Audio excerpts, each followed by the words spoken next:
Most people think that switching between exercises will improve their lifts, and so did I, to be honest, switching again and again hoping it will work. But then I found out the execution was actually the main problem. So before you decide to switch your exercise again, here are some cues to improve your lifts immediately before making that decision. Some people set the cable either too high or too low and wonder why it feels awkward.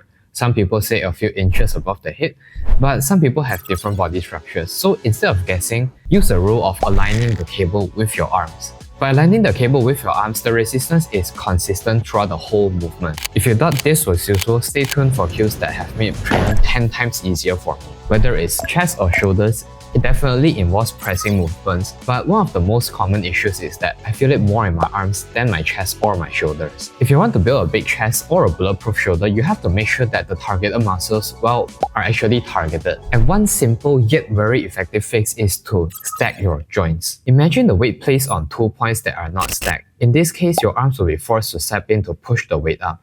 Instead, when you keep your wrists over your elbows, the load transfers properly and your chest and shoulders actually do the work. Moving on to the method that made my squats a lot more stable. Now, it's a given that you shouldn't wear any running shoes or soft sole shoes that make your foot unstable, but if you're wearing proper lifting shoes or just normal shoes that don't have a soft sole, but you're still feeling unstable and tipping forward, this may be the problem. You see, in a squat, the feet is the base, and the base has to be steadily planted into the ground in order to get a steady squat. Think of your foot as 3 points, 1, 2, and 3 forming a triangle. When squatting, ensure these 3 points are planted firmly into the floor below.